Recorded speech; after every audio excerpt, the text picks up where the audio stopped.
প্ৰথম কথা যোৱা ৭ জুন তাৰিখে আৰ্যনগৰত যি ঘটনা সংঘটিত হৈছিল সেই ঘটনা সম্পৰ্কত আমি অসম জাতীয়তাবাদী যুৱ ছাত্ৰ পৰিষদে জাতীয় সংগঠন হিচাপে নিশ্চয় আমাৰ ক'বলগীয়া আছিল, নিশ্চয় আমাৰ কৰণীয় আছিল।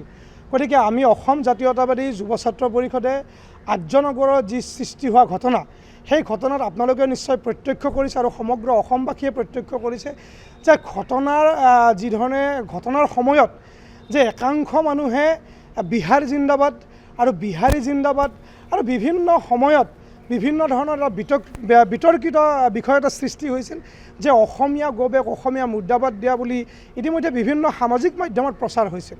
আৰু প্ৰচাৰ হোৱাৰ পিছত আমি এটা জাতীয় সংগঠন হিচাপে আমি আমাৰ নৈতিক দায়িত্ব পালন কৰি সেই অঞ্চলত উপস্থিত হৈছিলোঁ আৰু বিভিন্ন সেই অঞ্চলৰ ব্যৱসায় বাণিজ্যৰ লগত জড়িত বিভিন্ন মানুহক আমি আলোচনা কৰিছিলোঁ যে তাৰ আচলতে কি ধৰণৰ ঘটনা সংঘটিত হৈছিল।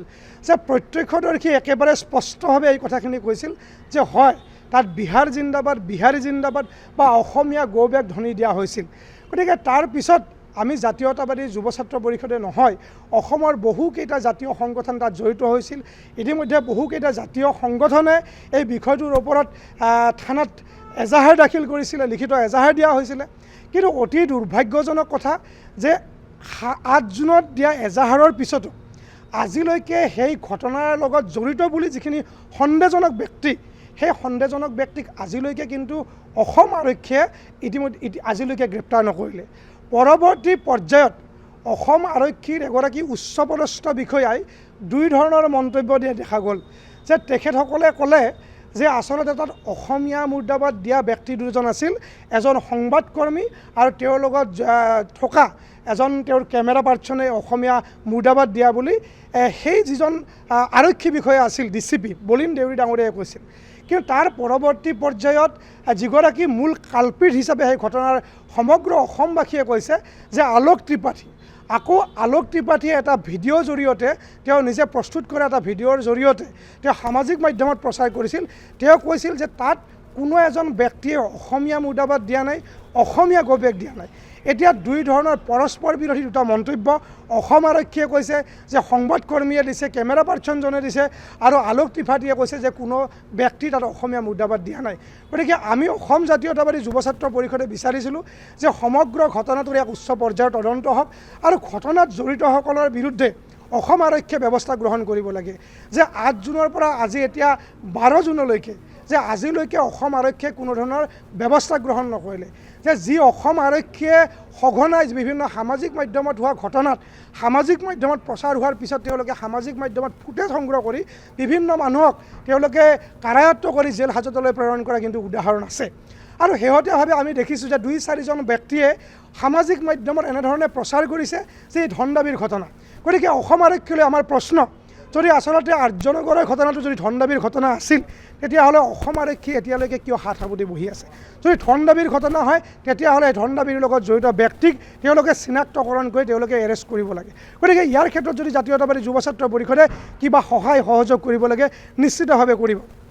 এতিয়া সমগ্ৰ ঘটনাটোক এক ৰাজনৈতিকৰণ কৰিব বিচৰা হৈছে যে একাংশই ৰাজনৈতিক দলৰ যিবিলাক চেলিব্ৰিটি আছে যে তেওঁলোকে এই গোটেই ঘটনাটো ৰাজনীতিকৰণ কৰিব বিচাৰিছে।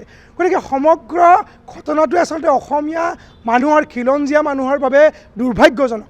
বাৰম্বাৰ ইতিমধ্যে প্ৰমাণ হৈছে যে তেখেতসকলে বিহাৰ জিন্দাবাদ দিছে, বিহাৰী জিন্দাবাদ দিছে। আমাৰ কিন্তু মাননীয় মুখ্যমন্ত্ৰী মহোদয়ে কৈছে যে সেইসকল অসমীয়া, যদি সেইসকল খিলঞ্জীয়াই অসমীয়া হয় তেতিয়াহ'লে তেওঁলোকে অসমত থাকি বিহাৰ জিন্দাবাদ বা বিহাৰী জিন্দাবাদ দিয়াৰ অৰ্থটো ক'ত থাকিব পাৰে? গতিকে মাননীয় মুখ্যমন্ত্ৰী মহোদয়ে একেবাৰে তেওঁ আমাক ৰাজনৈতিকভাৱে নেতৃত্ব দিছে, খুব ডাঙৰ মানুহ। যদি কোনোবাই অসমত থাকি তেওঁলোকে যদি কয় তেওঁলোক অসমীয়া কিন্তু বাস্তৱ ক্ষেত্ৰত তেওঁলোকে যদি অসমীয়া হ'বলৈ নিশিকে তেতিয়াহ'লে জাতীয়তাবাদী যুৱ ছাত্ৰ পৰিষদে সুধিবলগীয়া আছে। আৰু মাননীয় মুখ্যমন্ত্ৰী মহোদয়ক আমাৰ জাতীয়তাবাদী যুৱ ছাত্ৰ পৰিষদৰ পৰা প্ৰশ্ন যে অসমত থকা মানুহে যদি বিহাৰ জিন্দাবাদ দিয়ে, বিহাৰী জিন্দাবাদ দিয়ে আৰু যদি কোনোবাই অসমীয়া গৌবেক দিয়ে তেতিয়াহ'লে মাননীয় মুখ্যমন্ত্ৰী মহোদয়ে কি ধৰণে লৈছে বা তেখেতৰ গাত লাগে নে নালাগে অসমীয়া মুৰ্দাবাদ দিলে আমি নাজানো, আমাৰ গাত লাগে। আৰু মাননীয় মুখ্যমন্ত্ৰী যদি একেবাৰে ডাঙৰ মানুহ গতিকে তেখেতৰ গাত নালাগিলে আমাৰ গাত লাগিলেও নিশ্চিতভাৱে সেইটো কেতিয়াও ফলপ্ৰসূ নহয়। গতিকে আমি সাধাৰণ মানুহ, সৰু মানুহ, কিন্তু আমি এটা কথা একেবাৰে স্পষ্ট যে জাতীয়তাবাদী যুৱ ছাত্ৰ পৰিষদৰ প্ৰতিজন কৰ্মীয়ে জাতীয় জীৱনৰ যি দায়িত্ব আছে দায়িত্ব পালন কৰি আহিছে। জাতীয়তাবাদী যুৱ ছাত্ৰ পৰিষদৰ প্ৰতিগৰাকী কৰ্মীয়ে প্ৰতিগৰাকী খিলঞ্জীয়া মানুহৰ জীৱন আৰু সম্পত্তিৰ প্ৰতি দায়বদ্ধ। গতিকে যি অসমত থাকি অসমৰ বায়ু পানী গ্ৰহণ কৰি তেওঁলোকে যদি প্ৰকৃততে অসমীয়া হ'ব নোখোজে, অসমীয়া হ'ব নিশিকে, তেতিয়াহ'লে জাতীয়তাবাদী যুৱ ছাত্ৰ পৰিষদে কৰিবলগীয়া আছে। আৰু অসম আৰক্ষী যি ধৰণে ভূমিকা গ্ৰহণ কৰিছে, ইমানটা জাতীয় সংগঠনে এজাহাৰ দাখিল কৰাৰ পিছতো যে আজিলৈকে সেইকেইজনক সোধপোছৰ কাৰণে এৰেষ্ট নকৰা বিষয়টোৱে আচলতে খুব দুৰ্ভাগ্যজনক বিষয়। গতিকে অসম আৰক্ষী প্ৰকৃতাৰ্থত অসমৰ জনসাধাৰণৰ যি জনসেৱাৰ্থে জনহিতাৰ্থে অসম আৰক্ষীৰ যি উদ্দেশ্য, এই উদ্দেশ্য কি ধৰণে পালন কৰিছে আমি জাতীয়তাবাদী যুৱ ছাত্ৰ পৰিষদে আমাৰ সুধিবলগীয়া আছে। আৰু মাননীয় মুখ্যমন্ত্ৰী মহোদয়ক মই বাৰম্বাৰ আমি অনুৰোধ কৰিছোঁ যে এই ঘটনাত যদি সঁচাকৈ কিবা ধন দাবীৰ ঘটনা, তেতিয়া গৃহ বিভাগৰ দায়িত্বত তেখেতে আছে। গতিকে তেখেতসকলে চিনাক্তকৰণ কৰক, চিনাক্তকৰণ কৰি যদি সঁচাকৈ ধন দাবীৰ লগত কোনোবা জড়িত আছে, সেই ব্যক্তিসকলক জাতীয়তাবাদী যুৱ ছাত্ৰ পৰিষদে কেতিয়াও ৰক্ষণাবেক্ষণ দিব নাযায়। আৰু যিটো ঘটনা হৈছে মাৰপিটৰ ঘটনা, জাতীয়তাবাদী যুৱ ছাত্ৰ পৰিষদে সেই মাৰপিটৰ ঘটনাৰ লগত জড়িত হ'ব খোজা নাই। জাতীয়তাবাদী যুৱ ছাত্ৰ পৰিষদ জড়িত হৈছে যে অসমত থাকি কোনোবাই বিহাৰী জিন্দাবাদ দিব, বিহাৰ জিন্দাবাদ দিব, অসমীয়া গৌৰৱ দিব, এই কথাবিলাকত জাতীয়তাবাদী যুৱ ছাত্ৰ পৰিষদে ক'ব লগা আছে। জাতীয়তাবাদী যুৱ ছাত্ৰ পৰিষদে কৈছে আৰু অনাগত সময়ত ক'ব। গতিকে কোনোবা ডাঙৰ মানুহৰ, কোনোবা ৰাজনৈতিক নেতাৰ অসমৰ খিলঞ্জীয়া মানুহক যদি কোনোবাই টৰ্চাৰ কৰিলে, শাৰীৰিকভাৱে অপদস্থ কৰিলে, অসম আৰক্ষীক যদি মাৰপিট কৰিলেও যদি কোনোবা মানুহৰ যদি গাত একো নালাগে, গতিকে প্ৰকৃত জাতীয়তাবাদী তেওঁলোকে হয়নে নহয় আমাৰো সন্দেহ আছে। গতিকে মাননীয় মুখ্যমন্ত্ৰী মহোদয়ক কৈছোঁ যে অনুৰোধ কৰিছোঁ আমি জাতীয়তাবাদী যুৱ ছাত্ৰ পৰিষদৰ ফালৰ পৰা যে প্ৰকৃত ঘটনাৰ যি ৰহস্য আছে এই ৰহস্য উদঘাটন কৰি এইটো ৰাজহুৱা কৰক। আৰু অসম আৰক্ষীৰ যি ইতিমধ্যে অসম আৰক্ষীৰ ওচৰত যি আবেদন আছিল বিভিন্ন দল সংগঠনৰ, আমি আশা কৰিছিলোঁ যে অসম আৰক্ষীক আমাৰ জাতীয়তাবাদী যুৱ ছাত্ৰ পৰিষদৰ ফালৰ পৰা আমি 48 ঘণ্টা সময় দিছিলোঁ যে দোষীক চিনাক্তকৰণ কৰিব।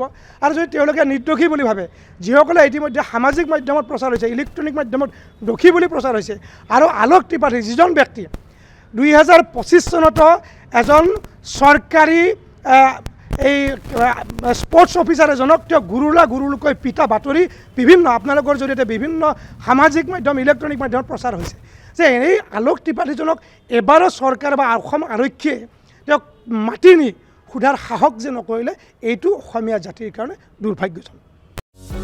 যিকোনো খবৰৰ বাবে যোগাযোগ কৰক আমাৰ এই নম্বৰত 9181 307 221।